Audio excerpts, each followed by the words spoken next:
so much, Grace Benkovitz, for coming on Coaching in Session. How are you doing today? I'm excellent, Michael. Thanks for having me. So, if no one knows about you, tell people what you do, who you are, etc. Well, I have a company called Optimal Health with Grace. And within my company, I offer three different types of programs. The first program is I teach wellness classes, and wellness is preventing illness and disease. And I do this through a class called the Foundations of Optimal Health. I have a master's in human nutrition. And when I went to work on my master's to get my master's, I thought food was everybody's problem. It was the one thing that was going to save everybody. And while I focused a lot on food and I'm a little bit fanatical about it, what I learned is that there's actually four foundations of health. Food is just a quarter of what we need to prevent illness and disease. So it's food, exercise, stress management, and sleep. So in these classes, they started out as corporate wellness classes, and now I teach them online as well as still offer them to corporations. But I teach people all of the illnesses and diseases that happen when we don't meet our adequate needs in these four areas. And I teach them easy ways to start improving in all four areas. In fact, they can actually start improving that day. And in those four areas, would you rank one to be the most important, or would you say they all play an equal part? I think they all play an absolutely equal part as far as health, as far as Mm-hmm. personal health. Mm-hmm. However, I think the two areas that people struggle the most and usually are the first two to work on are stress management and food. Once you get those two under control, your sleep usually evens out, and then people they have the time and they have the energy for their body movement. What would you do if someone came to you and they said that they were stressed out, they were stress eating, and they just couldn't find a way to stop stress eating? What would be a solution you give them? Well, so one is we talk about different ways to manage stress. So while I do transcendental meditation, it's not going to be for everybody. It's a little bit expensive to be trained. So it's not something that I would recommend, although I've had profound effects in my life. So we'd figure out a stress management technique that they could start working on immediately. And stress eating, I find, actually has more to do with changing habits than just stopping doing it. I work them through the process of changing habits, which has a lot to do with mindset as well. It's mostly cognitive to begin with when you want to change habits. It's not actually changing the habit. What are some things you have implemented in your life to make sure you are a better coach for someone? Everything that I teach, I do in my life. Um, so I don't say work out, but I move my body. Right. Yes. Things as easy as parking the furthest in the parking lot, things as easy as taking stairs instead of taking an elevator 2 flights, standing up. As you can see, I stand most of the day. You Right. can actually improve your blood glucose and decrease heart disease just by standing. That's, you have to get used to it, but it can have really profound effects. I mostly help people get traditional foods in their life, but I drink a lot of broths. I drink a lot of fermented foods. I'm not going to say I don't ever have Oreos, because I do. I work to everything be a choice, right? When you're talking about stress eating, I don't eat an Oreo because I have to, because I'm driven to it. I've worked myself out of that. But if there's an Oreo, I can have an Oreo. I don't deprive myself of anything. I don't use willpower. Um, and so basically, I make sure I get adequate sleep every night, because if I don't, I'm going to be stressed out. I meditate daily. I eat what I call real foods, right, which are just plants, meats, nuts, dairy. I do incorporate a lot of traditional foods that are no longer in the American diet into my diet. And I move my body as much as I can. I do things consistently, but nothing I do every single day. So while I might meditate 5 days a week or 6 days a week, I never meditate 7 days a week. I always try to get adequate sleep, but there's times that I can't. So I do the best I can, but I also know how detrimental it's going to be to my next day if I don't. If you had to tell your clients to look up to someone, who would that person be in their life? Oh boy, who to look up to? Um, I would say somebody who practices Ayurveda. What's So that? it's a traditional Indian uh, science for Mhm. 5,000 years, Indian as in India. And it's basically just a way to live your life. I'm trying to think of somebody who, hmm, And it doesn't have to be that's a a hard. person. Yeah. And you know, and it doesn't have to be a person so much, but an aspect of a person. Yeah. So it's doing your everyday life purposeful. Mm, yeah. So you don't have to make huge changes. It doesn't have to be this wide sweeping thing. It's taking stock of what you're doing. Hmm. How I help people is see what they could be doing different Hmm. and then just working on it. Mm, And when you talked about being consistent earlier, I always tell my clients, because it's always going to happen, it still happens to me, right. you're going to fall off, Hmm. right? Sometimes you fall off for a day, sometimes you fall off for a week, sometimes you fall off for a month. You know, with my meditation, I fell off for 2 years. Hmm. Yeah. And it's when you're ready, you just get back on, right? It's not Right. beating yourself up, it's not, oh, I'm awful, it's just get back on, Hmm. just get back on and go. And that is the normal progression of consistency. Hmm. People see people, who meet their goals and they think, oh, they just woke up one day and they changed their life and they never went back. But the thing is that it took them probably years to get to the consistency, and then they also did the cognitive mindset mental process Mm, too, and that can be, it can be lengthy. It doesn't have to be, hmm. but it can be a pretty lengthy process. Walk through the mindset process a little bit, just initial parts.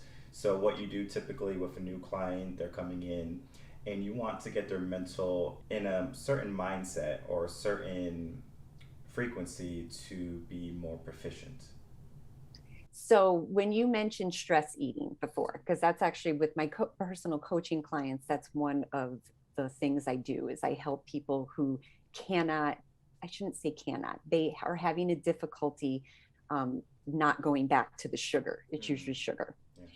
The first thing is actually not making any physical changes. The first thing is taking stock of every single event or feeling that is associated with eating sugar. Mm, And so it doesn't mean you stop eating it, but they have to take stock of all of their triggers. And sometimes it's not even so stress, right? That's an emotion. Sometimes it's not always negative emotions. A lot of times it's when I work with my tobacco cessation participants, sometimes they have quit smoking for years and then they find themselves in a particular social setting where they're having a good time with a particular set of people and they go back, right? So it doesn't always have to be negative. Sometimes it's a happy good time mhm, with particular people. Also, what's very common with both smoking and food is what I call events, a mhm, car, right? People smoke in a car so often that the 100th time they open the car door, they don't even know that they're lighting up a cigarette and they could have had one 5 minutes before, yeah. right? And they don't even know what they're doing because now your subconscious has taken over. So the very first step is just being aware of all of your triggers, Mm, not stopping it, not beating yourself up, just becoming aware. And a lot of times, people in just 1 week can have already beat some of their triggers just by becoming aware. And it becomes a choice. mhm, And there's some triggers that are more deeper ingrained in your subconscious, because every time you open a car door and you smoke a cigarette, right, those neuron, what am I thinking? The neural, like the, I'm missing the word, Mm-hmm. but the connection, the Yeah. neural connection, right? It strengthens Mm-hmm. every single time you do an event or have an emotion and you do that habit, it's going to strengthen. So some are stronger than others and they take longer to deconstruct. Mm, very true. So if you have a bad habit or just a neurological structure that you're trying to rewire, it could take a lot longer or much more than it would for something that was short-lived. So Yeah. if someone had a habit of smoking cigarettes for a week, it would be totally different than someone who was smoking cigarettes for a year. Yes. So Yes. okay. Yeah. And you break down that subconscious Mm, connection until it becomes a choice. got it. And then I still tell them, you don't have to make the choice not to. Mm-hmm. But once it becomes a choice in the future, when you're ready, you're going to easily and happily make the choice not to. Mm-hmm. So, how do you help people focus on what tomorrow looks like to them?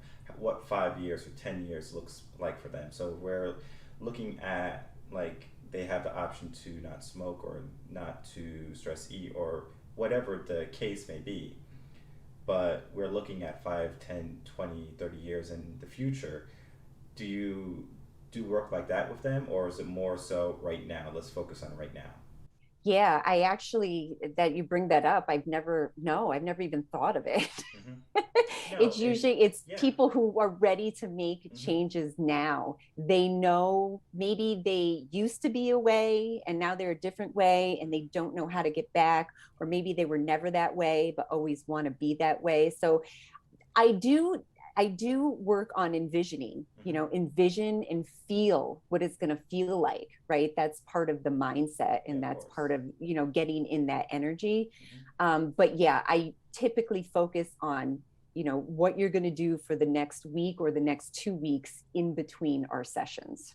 The future self is something that I like to utilize in my coaching because we have an end goal, we have a purpose, and success coaches, motivational speakers will talk about like the mountain peak, like the top of the mountaintop, right? That's your goal. That's what we're trying to get to. But for me, it's not so much necessarily about talking about the mountain peak because once you get to that top of the mountain peak, there's another mountain peak that's taller than the one you're already on. So it's more so about where do you want to be? How much work are you willing to do? And when it comes to how much work is someone willing to do you find it difficult for people to commit to themselves and to their future? There are some clients that absolutely fall off after the first week. Mm-hmm. They're Same here. so excited. Same here. Yes. They're so excited. This is not the norm, but it does happen. Mm-hmm. Um, Why do you think that they happens? go, I haven't been able to get them back on the phone to have a But yeah, conversation. if you My had the to guess. last client that it happened to, I'm almost positive it was the stress in her life. Mm, While we were having our session. So while I've been coaching for the past few years, I gradually improve and improve. And one of the things I do is I always do Zoom face to face. mm-hmm. I don't do any more phone. And this client that I'm thinking about, she was doing the Zoom on her phone and we were on for maybe like an hour and a half. And probably once every 1 or 2 minutes, there was a notification that she Mm, was, and this was a Saturday morning. right. And it's like, oh my, like, I don't know if it was text. I'm assuming a lot of it was probably work emails because we did talk about the work stress and also home stress that she had. But if I had to take a guess that, yeah, it wasn't that she wanted it and she can do it and she knows she can do it, but the, it was just a lot on her shoulders at the time. Mm-hmm. And do you think certain people are built for stress better than some people? Or is it something that everyone can learn? I think it's definitely something that everyone can learn. Mm-hmm. So I incorporate a lot of traditional wisdom in Ayurveda into my classes and into my coaching. And one thing is, I don't believe that a human body is meant to take on the burdens of the entire world. And that's what we're doing right now. You know, I know what happened in Afghanistan. I know what's going on in Australia. All of this is, and it's not just what's in my community. It's a lot to take on. And in addition to that, stress, man, or meditation, prayer, quiet time in nature, a slow life, that was something that was taught, to kids as a young age. And it's not just, one culture, it's something that was similar in almost all traditional cultures. Slowing down, going inside, listening, just breathing, that was something that was very important, that it's just not in our society. It is still in some Right. cultures, in some societies. And I think that that's why other countries can have a lower rate of disease than we do. When you said is something that we're putting the whole world on our shoulders type of thing, right? Like we're worried about everything that's going on. Is there a reason for that? Like when did that happen? Did that happen at the inception of the modern world? Did it happen at the inception of the television? Like what's happening where people feel obligated to I need to pay attention to what's happening on in the world and I need to address it. Yeah, yeah. I mean, I think that we're taught, right, in social studies in high school. We're supposed to know about current events. We're supposed to know Mm-hmm. about everything. So Very we're true. taught that we're supposed to know all of this. And in my opinion, this is just my opinion, with the advent of communication, if I had to write a letter to my relatives in Long Island, I might know when Uncle Stephen dies, right? And what's going on, but that's going to take a month, to for them to get my information and for me to get it back. But now all I have to do is turn on my phone and it's all there in my face. So, do you think cell phones, televisions, newspapers all add to stress to people that is unneeded? I think that they do because sensationalism sells. Mm. So it's managing that. I've had to, in the past few months, I don't watch the news. I've never watched the news. I have my news sources. I just, so I know what's going on, and Of course, yeah. I can be a a knowledgeable person. But I've never watched the news. But I would follow news on my phone. Mm-hmm. And with what's going on with, the vaccines and all of this stuff, I have had to, I do not follow any news Mm-hmm. at all. And so I've had to really just undo. Mm-hmm. I have to just stop for the moment. When it comes to finding out, to be informed, because what I find is people will listen to CNN, ABC, Fox, right? And they gather an opinion from all the data they get. And it's not so much that they're going out and finding out if it's true or false. It's so much as they're being told. And if they're told enough, they're going to say, all right, this is now my truth. This is my belief. And so when they do that, they're going to hold on to it until they're either proven wrong or they find out a different belief or a new belief. So for me, I wrote a blog. It's not out yet, but it's going to be coming out.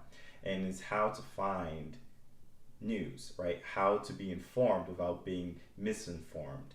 And I find that's a lot of the problems that we're dealing with right now, where we have a lot of people who are misinformed. The misinformation is that now they're going out saying, oh, no, that's wrong, that's wrong, that's wrong, versus, okay, well, let's not worry about being wrong, but is this beneficial to you and your growth? And that's where people struggle, I find, the most, is that they're getting content that is not beneficial for them, right? For their stress levels. They're finding things that are actually making them more stressed. Mm-hmm. Because what media does is, mainstream media at least, it has to have a sense of fear, right? They want Yeah. you to keep on watching. They want you to watch the ads and to stay tuned to, for the next segment. And it's not so much that they're evil people or wrong people. It's that's their bread and butter. And It's a business. yeah, Yeah. it's a business and they have to keep their lights on. And for people not to see that and just to hold everything and they spend their whole waking day watching the news and then by the end of the day they're so stressed because all the things that are happening in the world and they don't know what to do. they're just confused. At this point, they're like, "There's nothing I can do. I feel helpless," and Yeah. and that's where I'm going with this, right? So if people feel helpless, what is something you recommend that they start doing? Well, you always can take care of yourself. Hmm. Most people aren't in a position to have a huge impact on what goes on in the world, Right. but you can always take care of yourself. Hmm. And we're we have to depend on ourselves for our health. So we have to look into ourselves, right? The one thing that you can control is your life and how you respond to things. And one of the best ways to deal with, all of the craziness that goes on in our world is just to go outside. Hmm. Just be part, especially if you can be around trees, around grass, around running water, be even just to breathe in air, get away from screens, especially people who work on computers all day. Just go out and be part of what we came from. Get that back into your life. Tell me a little bit about your background in meditation and just mindfulness as a whole. Okay, so when I took my master's in nutrition, that's when I realized how important stress management was. And I am a person that experiments and informs. So I don't typically recommend anything that I haven't done or I don't do in my own life. Mm-hmm. Maybe once in a while, yes, but typically no. So after I graduated with my master's in nutrition, I knew I wanted to help people. I knew I wanted to help them improve their health. And so I was trained in what's called TM. It's transcendental meditation. Um, and so what I learned from that, how I meditate, is it's nothing about clearing your mind. I really just have a mantra and I repeat it back and forth for 20 minutes. My mind goes off and into my thoughts, and that happens. And sometimes it happens for 10 minutes. And when I catch myself, I just simply very gently go back to the mantra. So with my meditation, I had really great benefits right away. And something happened in my life and I stopped meditating after, I think it was like 4 months. I knew I had just had a baby. She wasn't sleeping. So I just knew I needed it to deal with my life. And so now, since then, I have been very consistent for almost 9 years. Some of the biggest benefits that I have noticed is I don't have anxiety anymore. I always view anxiety as it starts in your gut, right? Anxiety, I don't believe always starts here. It starts with that feeling in your gut and then it goes here. So I don't have that at all. It's completely gone. So yeah, so you're And confident. yes, but I don't even get that gut. The other thing is, yes, I have stress. Everybody has stress. Corporate America 3 years ago to start my own business. Very difficult. I had no idea what I was doing. I just knew I had to give it a try. But I'm able to easily manage it. I'm able to easily, like, I don't, it doesn't break me down like maybe it had in my past. And then a few years ago, I actually took a mindfulness class, and this was so ridiculous of me, but I took it because I wanted to be able to better serve my clients Of because course, yeah. I knew about it, but I had never experienced it. So I went into it thinking, oh, well, I'm a meditator. Like, this isn't really going to do anything to me, but let me see what it's about. And what was it, an 8 week or something like that, 8 or 9 weeks. Oh wow. And that's how long the class is. It had such a great impact on me. I, I cried a lot, and Yeah. since then, I cry a lot more than I had before, but it's because I'm being present, Right. Yes. you know, and it's not, and I don't cry all the time. I don't cry every day, but it was just so eye-opening about, even though I meditated, I didn't have the stress, I didn't have the anxiety. I still was like, eating my food and I'm like, on to the next thing. And I was never just here doing that thing in the present. So I love mindfulness now. I found this online teacher because I was, when I work with clients mostly online. So I found one out of Indiana near where one of my clients lived, and I take his mindfulness classes every chance I can get because it's just so amazing.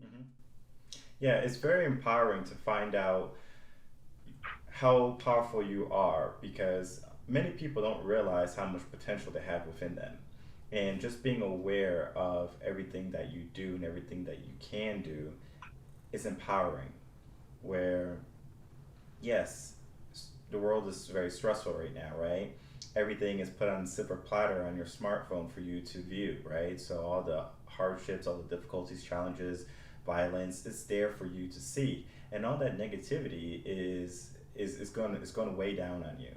And just to be mindful of what you have, be mindful of the present and the now, and not so much about what's happening on the exterior of you. Just focus on what's around you, what's on going on the inside of you, and that's the first step to finding out.